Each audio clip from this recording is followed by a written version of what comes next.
بكم في درس جديد من دروس اللغة الإنجليزية. الدرس ديال اليوم أو بالأحرى الجزء الثاني ديال الدرس ديال اليوم هو عنده علاقة بريبورت سبيتش. الجزء الأول اللي كنا شفناه في الأسبوع اللي مضى كنا شفنا بزاف ديال التغيرات اللي توقعوا من دايركت سبيتش لريبورت سبيتش. إلا مازال ما شفتيش لا بدا تشوفو قبل ما تشوف الدرس هذا. وقبل ما نبداو هذا الجزء هذا كاين بعض التوضيحات اللي خصني نوضحهم اللي عندها علاقة ب reporting verbs. reporting verbs هو ديك الفيرب اللي تنخدمو في الأول ديال الجملة في reported speech. The most reported verbs for statements are say, tell and explain.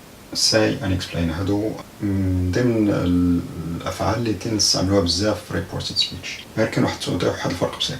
بالنسبة ل say and explain you have the choice to specify the person or not. يعني ملي تخدم هاد الفيرب هذا وهاد الفيرب هذا يعني عندك الاختيار إما ديرو إما ما ديروش. عندك الاختيار. هذا الاختيار شنو هو انك تحدد الشخص اللي تخاطب. بحال دابا he said to us, he said to me. اوكي عندك تقدر اما تقول he said هذه او تقدر تقول he said to me هذه. الفيرب الاخر اللي عنده علاقه بالستيتمنت هو tell. you should specify the person. هذه ما عندكش اختيار، خصك لابد تحدد الشخص. بحال دابا خصك تقول he told me, she told him. إلا لاحظتوا هنايا ما كايناش to. اوكي مباشرة verb والشخص اللي حددتيه. he told me. اوكي she told him. قالت له. اوكي بين الفيرب والشخص ما كاينش to. ماشي بحال هنايا. هنا كاين to. he said to us. I explained to them. بالنسبة للأسئلة الجزء اللي ديال اليوم هو عنده علاقة بالأسئلة. For questions الأسئلة the most common verb used is ask. الفيرب اللي تستعمل غالبا to ask. وفي هذا الفيرب هذا you have the choice to specify the person or not. عندك الاختيار إما تحدد الشخص أو ما تحددلوش، ولكن كاين واحد الاختلاف. If you do إلا حددتي الشخص إلا اختاريت بأنك تحدد don't use to. ما تستعملش to. اوكي بحال هذا he asked صحيحة يعني كان عندك الاختيار إما تخدم ولا ما تخدمش. هنا ما خدمتيش عندك الاختيار. he asked صحيحة. he asked me صحيحة ما خدمتيش to صحيحة. he asked to me هذه ماشي صحيحة غلط. إذا واحد المسألة يعني إلا مازال ما شفتيش الجزء الأول ديال الدرس ديال ريبورت سبيتش خصك لابد تشوفو لحقاش كل التغيرات اللي شفناها في ديك الدرس غادي توقع مع الأسئلة. بالإضافة إلى أن اليوم غادي نشوف واحد التغير آخر اللي عنده علاقة مع السؤال وهو السؤال بنفسه ما غاديش يبقى سؤال في الريبورت سبيتش، غادي يتحول إلى جملة. غادي نشوف واحد الأمثلة هنا. بحال السؤال when can I call you. he said قال. شنو قال؟ السؤال when can I call you. when can I call you يعني هو قال when can I call you. يعني دابا نتايا ولا نتي غادي تجاوبي شنو غادي تقول؟ he asked me. علاش خدمنا asked هنايا؟ لحقاش سؤال. اوكي so he asked me. لاحظوا ما كايناش تو كما شفنا قبيله. when بقات هي he could call me. so he تحولات من I لحقاش he said. so he كان كما شفنا في الحصة الماضية غادي تحول لكود. he could call you غادي تحول لمي. علاش؟ لحقاش دابا انتي او انت اللي تتكلم. so he asked me. إلا السيد هذا خاطبني أنا شنو غادي نقول؟ he asked me when he could call me. هنايا النقطة يعني تحولات ما بقاش سؤال ولات statement جملة. يعني إلا جاوبتي بهذه الطريقة دي فهي غير صحيحة. إلا قلتي بحال دابا he asked me when could he call me يعني ماشي صحيحة. يعني شوفوا الترتيب كان subject لحق السؤال تيكون هذاك التغيير ديال المواقع. في report script غادي تولي subject model verb when he could call me.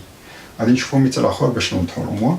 where will you study question mark she said. okay يعني قالت where will you study. غادي دابا غادي نجاوب على نفسي أنا. غادي نقول she asked me okay where I would study. I تتولي you تتولي I will غادي تتحول لwould كما شفنا في الحصة اللي مضات. الفيرب غادي يبقى هو. okay so she asked me where I would study. اوكي كاين بعض الأسئلة اللي الجواب ديالهم إما نعم أو لا. بحال دابا have you had breakfast واش فطرتي. اوكي have you had breakfast ما غاديش تقول لي بزاف ديال الهضره، غادي تقول لي إما yes or no.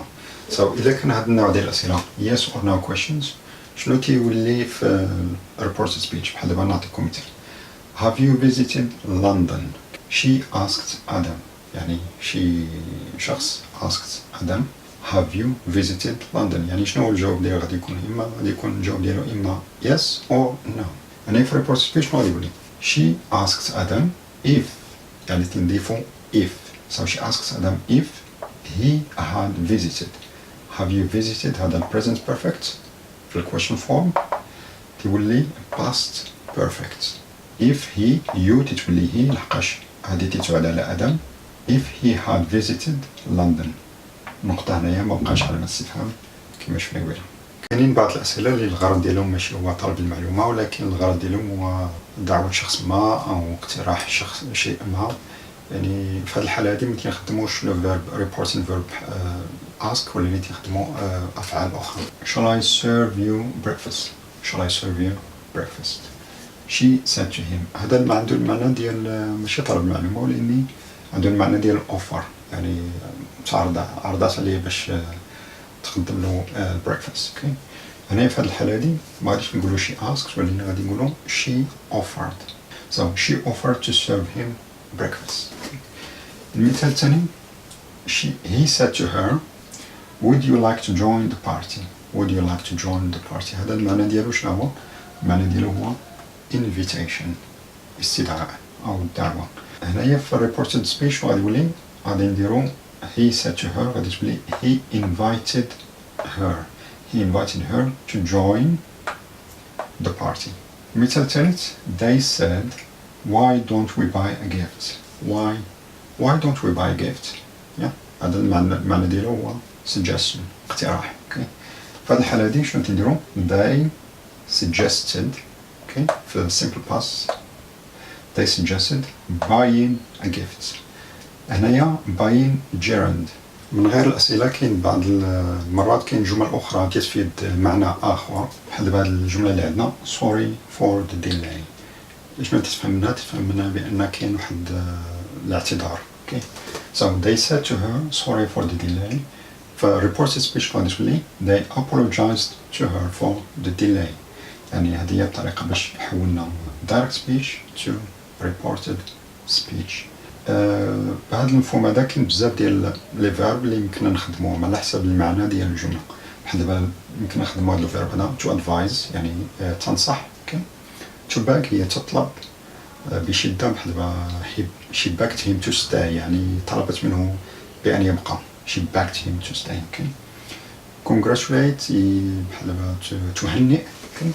blame تعاتب. accuse تتهم. warn تحذر. promise تعد. complain تعاتب. agree توافق. admit تعترف. threaten تهدد. يعني على حسب المعنى ديال الجملة تقدر تخدم لو فيرب اللي تصلح لهذاك المعنى. Thank you very much for watching ونتمنى بأن الفيديو عجبكم. Don't forget to share and like with friends and family. وإذا كنت مازال ما شاركتوش شاركوا في القناة. I will see you again next time إن شاء الله. السلام عليكم.